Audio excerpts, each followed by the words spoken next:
You're right on time because Orange Juice in the Kitchen is about to get started. We're your hosts. I'm Annie Graff. And I'm Maggie Jensen. Pull up a chair because the OJ is flowing and it's about to get juicy. We're getting deep in our convos about sobriety and mental health because that's how we've both found deep love for ourselves and the lives we live. And when you love yourself in your life, there's nothing to escape. This is the real on how vibrant and colorful alcohol freedom feels. So grab your glass. Cheers, besties. Let's chat.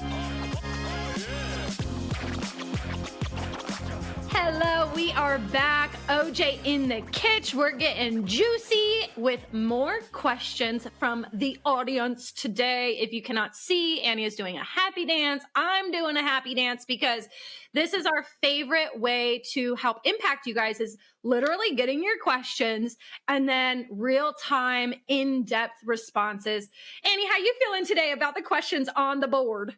I'm pumped because I love hearing your guys' hesitations, your struggle moments, because if anything in sobriety, and what we want to bring to the kitchen table every single week with you guys is just a reminder that you're not in it alone. And if you're feeling any sort of way in your journey, if Maggie and I can shed some light and give a little bit of a perspective on what it might look like down the road, we want to help do that. So questions today, honestly, I'm pumped to dig into and dive into, and I'm gonna just kick it off. Honestly, Maggie, are you good? Because I have one that I know we both have a great answer to. Okay. Yes, let's hear it.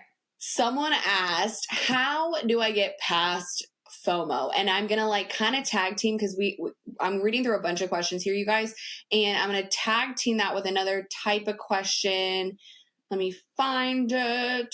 Tag team kind of with, when does it get easier when you are out at a social event where others are drinking around you? So kind of tapping into this idea of socializing and the connection it has with drinking. Let's hear what FOMO. you guys say. And FOMO, yeah. And not, right? But yeah. Yeah. So for anybody that's listening that might have been living under a rock, FOMO stands for fear of missing out. And I think that concept really keeps people stuck in their same behavior because they're like, oh, I don't want to be forgotten. I don't want to be thought of as lame. I don't know what else to be doing with my time. So now I am missing out on, I'm perceiving that I'm missing out on life. And so, when I hear this question, and I think we've talked about this before, it might have been in TSC though, sometimes our conversations get a little blurred, but I think for me, the biggest stepping stone was reconditioning my mind to see that alcohol is not actually the fun that I was missing out on. And then introducing the concept of JOMO when it came to watching my friends get real schwasty, I started to feel this sense of pride and this joy of missing out on the chaos, joy of missing out on getting sick, joy of missing out on self-induced sickness regularly scheduled in my calendar. And it really didn't happen until I allowed myself to say, alcohol is not the connection or the only thing that brings fun. And that was the perspective shift that I needed. Otherwise, I probably would still be sitting around thinking, I'm missing out. But it's like, really? Are you really missing out?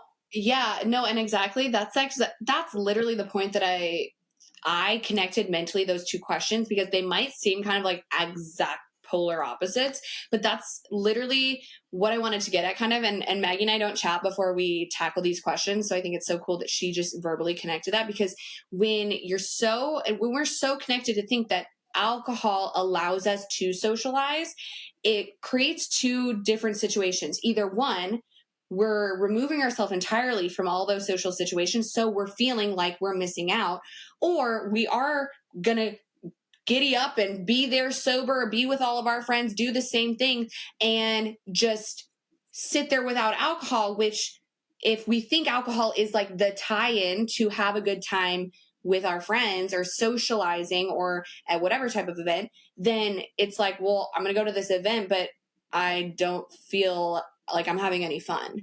And like, that's the kind of that rewiring. It does take some time to do that. But I would encourage you guys, if you feel one or the other of these, because I mean, I think we both have felt both. I'm going to speak for both of us. Yeah. But when alcohol is so heavily relied upon to enjoy yourself in social settings, honestly, whether this has kept you from sobriety or it's keeping you from truly enjoying and living into continued sobriety, we get that and we feel that. So for me, that's why these two questions are kind of tied in together. Let me tackle the FOMO, because that's kind of what you just tacked on too.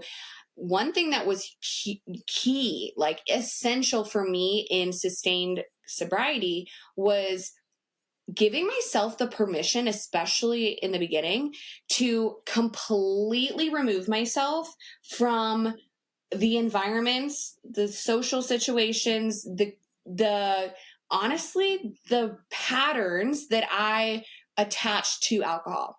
So a lot of times what I see and what I've experienced in my past is that, okay, let me just remove alcohol and I'm going to keep everything else the same. Like, it's fine, guys, friends, people, family, work, networking, like a guy, I'm going to be the same me. It's like this, like determination, like I'm going to be the same me just without alcohol.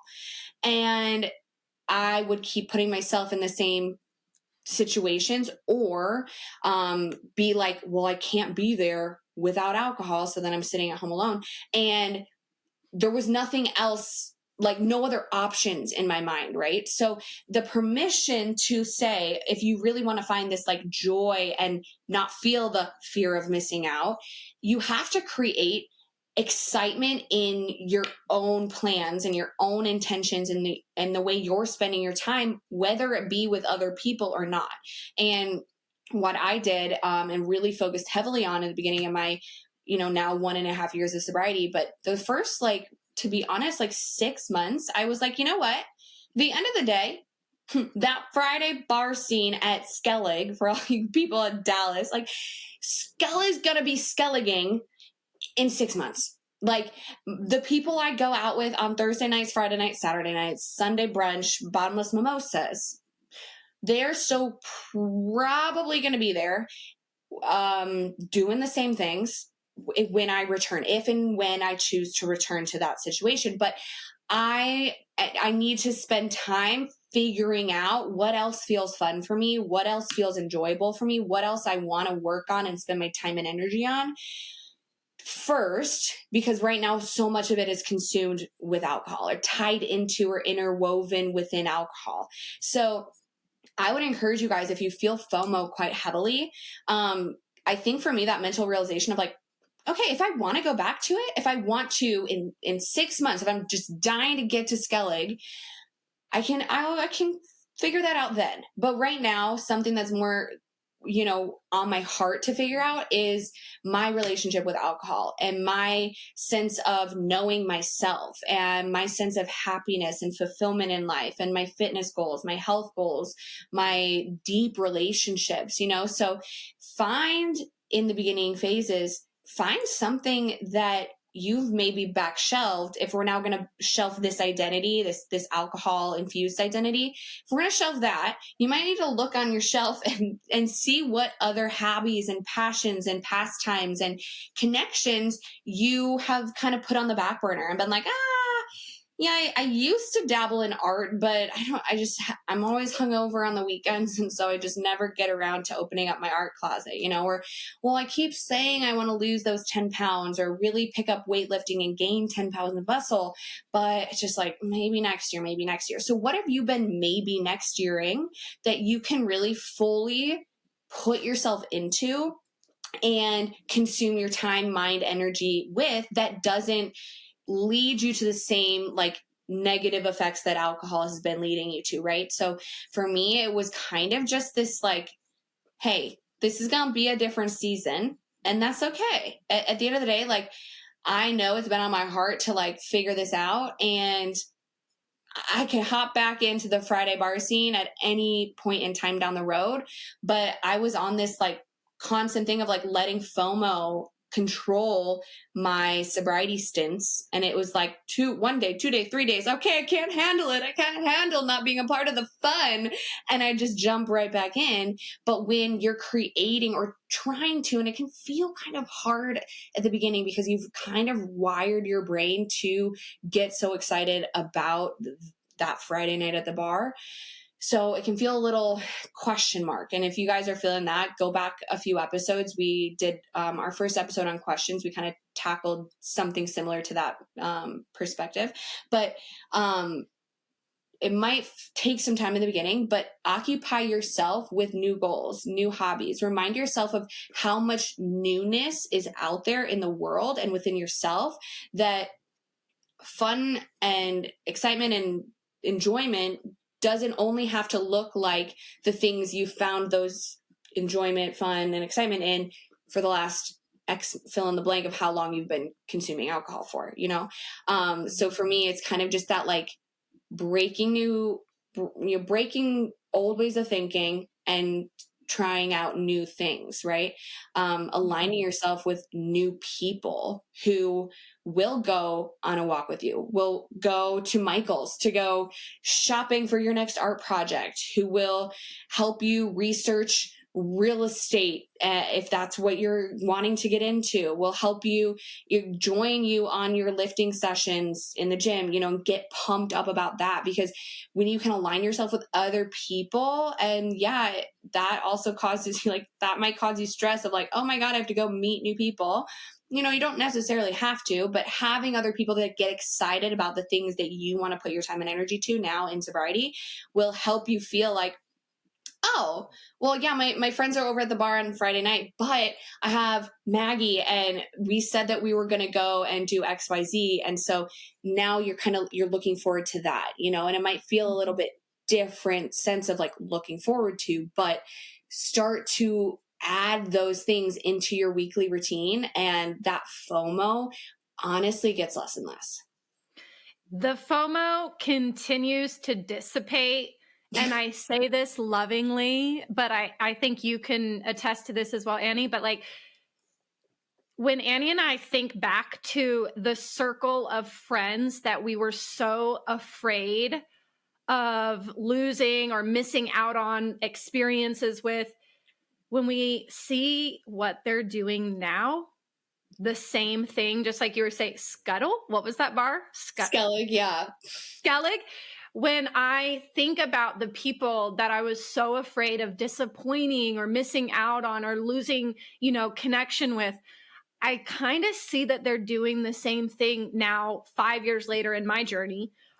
They're, you know, still working the same job, still going to the bar on the way home from work and complaining about their boss, and they're going home and yelling at their spouse or their partner or their roommates, and they're still complaining about their lack of sleep and how they wish they could lose weight and how they want to be doing this and this with their life. And you know, I just kind of go, mum's the word. I'm not going to give you unsolicited advice, but that is the experience, or I guess the reflection that I need to see the FOMO is really not that important, because you're basically just missing out on doing the same thing over and over and over again for the rest of your life. Whereas now it is that JOMO for the growth, the fact that like you and I, when we talk to those people, they literally are like so wowed at our identity transformation. You did what this last year? Oh my gosh, you did so many cool things. I wish I could do that. And this is, again, from a loving place for them. Hopefully we're creating this ripple effect that they start to think and believe that they could maybe do something different as well. It's not that scary, but that just really helps give me this sense of it's okay. And it's amazing. It's actually better than okay. It's amazing that I was brave enough to step away and act in spite of the FOMO, because now I can look back and see they're kind of living the same day, the same Groundhog Day over and over and over. And I'm so happy that that's not where I am, because that was where I was before too. Yeah. And I love them and I send Yeah. them love every day, but I'm just so happy with the new relationships with others, the new relationship with self, the identity that I have, hobbies, skill sets. It's beautiful when you act in spite of the FOMO. Yeah. And like that exact kind of what you were just saying is like, that's exactly what I would encourage people to like really lean into, because then when you have footing and foundation there, and in how much excitement you have in this new identity, that's what we say, in this awakening of your sober lifestyle, your sober identity, honestly, that is a stepping stone to then being in situations where maybe you're around that group of friends that you used to go to Skellig with every Friday night, right? And maybe you're like, oh, like, let me, like, okay, it's been 6 months, and I genuinely love waking up at 6 a.m. on a Saturday, getting my sunrise hike in, going to the gym, going grocery shopping, going whatever it is, all these things that are now exciting in life. Okay, I guess, like, seeing these people or going to this place would feel okay. And then you're around it. And for me, when this has happened, it's like, honestly, the alcohol is the last thing on my mind. I know in the beginning of sobriety, trying to force this confident identity in like, no, I'm drinking, like Yeah. it felt like imposter syndrome, because I was like, no, I don't want people to try to persuade me to drink. So I'm like, pretend I'm having so much fun. And reality, I'm like, they haven't finished their drink. Like, oh my God, how could they not? I'm over here like trying to stay back. Like so that's why I say, give yourself permission to remove yourself from that situation so you can gain this confidence in who you are outside of alcohol. Because then I promise you're going to step into these situations and it's like you have things to talk about. You've had confidence and experience in socializing soberly. You know how to engage other people, ask questions. When people ask questions to you, it's like, yeah, I've been doing this, and I'm excited about it.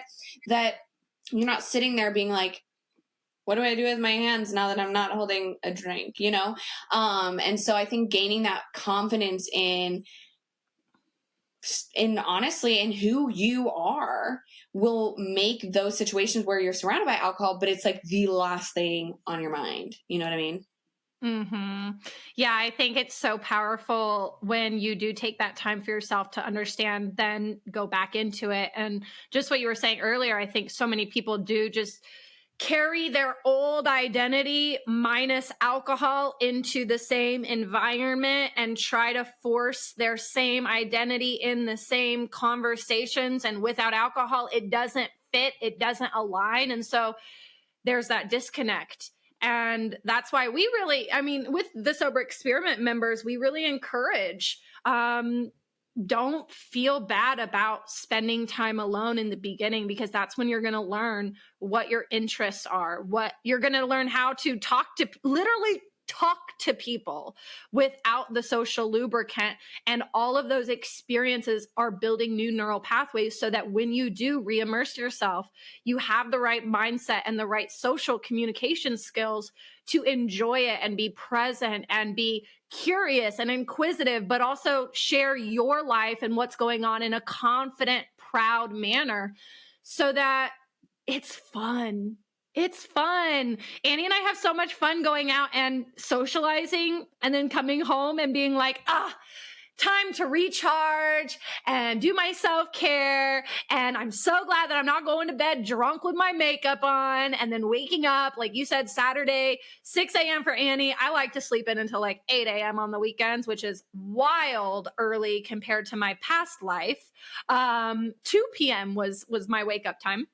But it's just like you see that long-term result of being brave and understanding your confidence and what you want to talk about. It does take that time. So Yeah. I see I think that person asked, when does it get easier in terms of being in a social event around drinking? And so maybe two different answers. It depends what you're doing in the time, is honestly what I would say. Because if you are sitting around purely counting the days and being like, well, hell yeah, I made it to 13 days. Like that's amazing. And I'm not going to like say anything other than like great things about that. However, you could get 13 days just sitting on the couch being like, no, I'm not going to go. I'm not going to drink. I'm not going to have alcohol. Okay. I removed all the alcohol from the house. I'm going to say no to plans. I'm going to turn these down. I'm just going to get to like, you know, whatever that is, 30-day mark, whatever you have in your head. And you could arrive at that 30-day mark and be like, check, kind of now what? Or like put yourself back in a situation where like, well, look, I did 30 days. I can obviously do this. Return to old environments and still be like alcohol, like obsessed. Like, oh my God, okay, wait. Oh, drink. Oh, alcohol. Well, I did 30 days. Like, I don't really have a problem. And I'm just saying this from my past. Okay. So that has been an experience. And then doing a little bit different, I could go those 30 days. I know at first I said 13.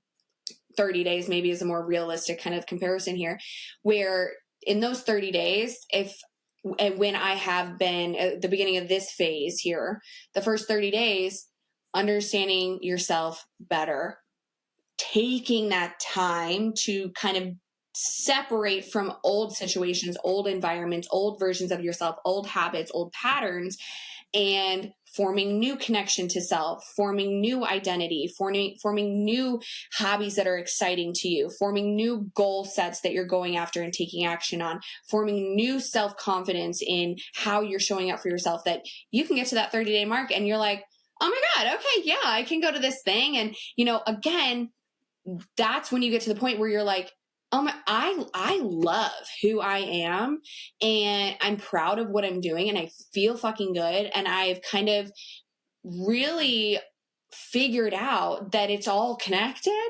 And now I'm not going to this event and socializing and being really obsessed with everyone that's drinking around me. And I will also say it's different for everyone, right? Like, I would say for myself, I had a big like epiphany moment at probably 12 weeks. We have members in the sober experiment all the time who are at week 4, at week 6, at week 8. And they're like, wow, like it blows my mind how going into a social situation where I used to be like, I need a pregame for this. I need to have a drink on the way. I need to, you know, get straight to the bar when I get there or whatever. I'm thinking, you know, think like a networking event, think a wedding, think, you know, a big group event, like things that you're like, oh, and there's, you know, there's going to be alcohol there. That they do this with our TSC members, they get to these events and again, it's kind of the last thing on their mind. So everyone's journey is going to be different. It depends what work you're going through. It depends what things you have to rewire and how really well formed they were to break down, to reconstruct, to get a handle on, and to then form new patterns and all of that. So I guess there's no like per any of these questions that are kind of like, when can I feel this way? And when does this happen? You know, we can maybe give certain like about this time, but everyone's going to be different. So I don't know. For me, it was like 12 weeks ish. Mm-hmm.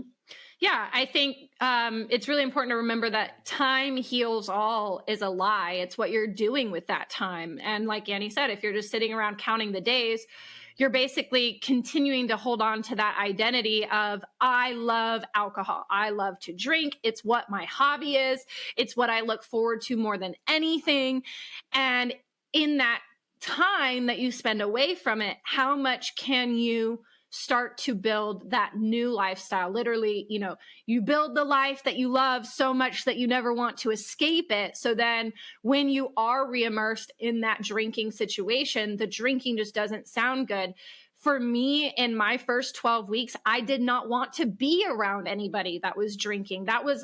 It wasn't so much of a trigger as it was a pet peeve. It annoyed me because it highlighted that I spent so much of my time doing pointless things. Seeing my friends continuing to drink made me see myself and how I spent 15 plus years of my life. It was very triggering to see my old self right in front of me, wasting my time And I said, I don't really want to be around it. Now I love to go out and if my friends are having a drink, I still want to join them. But that took me probably about 4 or 5 months because I was just annoyed. And I think it was my own self-image carrying along, being annoyed at the previous version of myself.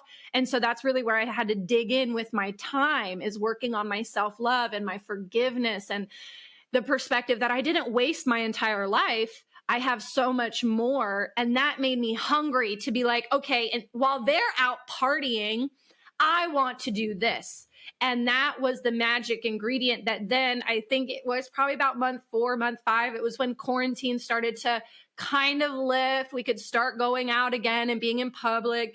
That's when I was like, you know what? I'm ready to go and be around it and be around my friends drinking. But before that, I wasn't, just because of my own self-forgiveness that I was still working on in that time. But I wasn't just letting time pass, twiddling my thumbs, thinking, I can't wait to drink again. I was actually thinking, how can I love my life without alcohol? So I think it's just really important to think about how you're using your time when you're spending it away from alcohol. Yeah, I love that so much. I'm gonna do you care if I pick the next question and I'll throw it Yeah, to go ahead.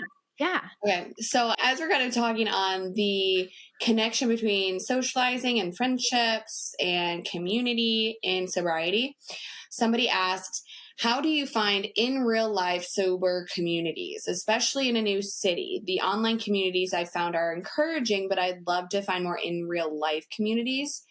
I'm about 78 days sober today, but have so far been pretty much a hermit. Is hermit okay? I think so. We just mentioned that we do encourage. I don't think I would have been able to get to where I was without spending that time alone.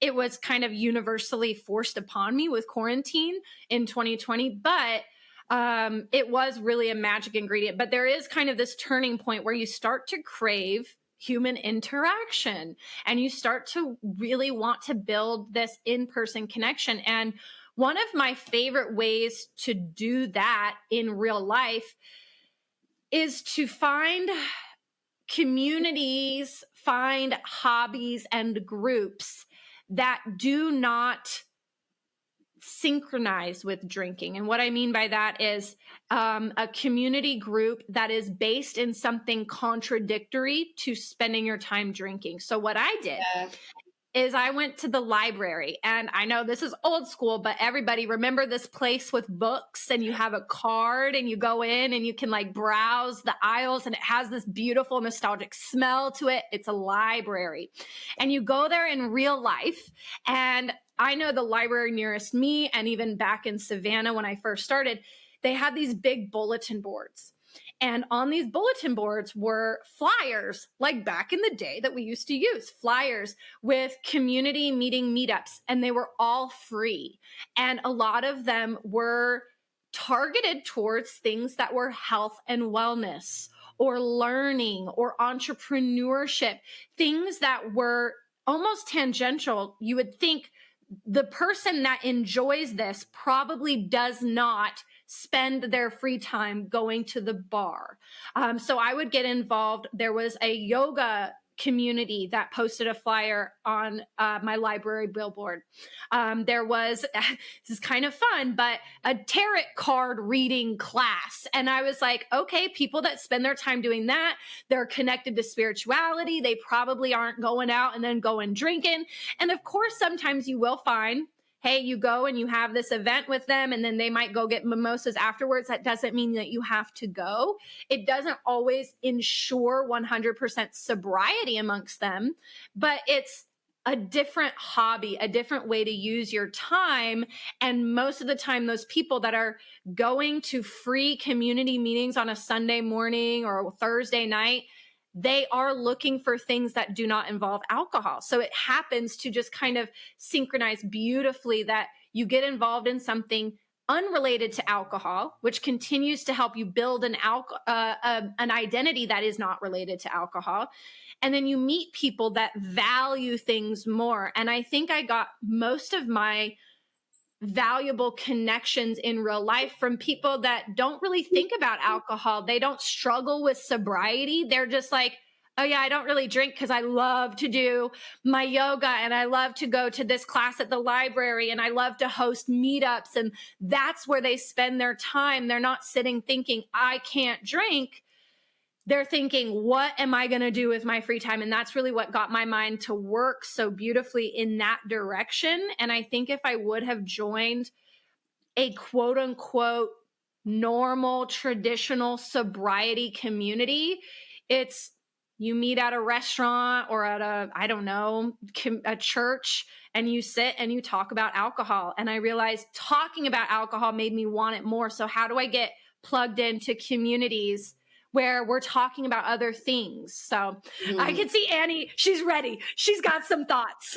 No, I was literally just thinking the exact same thing. I think disconnecting from the idea that just because now sobriety is something you're excited about and you're like living into, it doesn't mean it needs to be your whole identity. It isn't your whole identity. And I hope it's not. I hope it's like a gateway to you getting to know certain parts of yourself that maybe alcohol put a damper on, it closed the door on.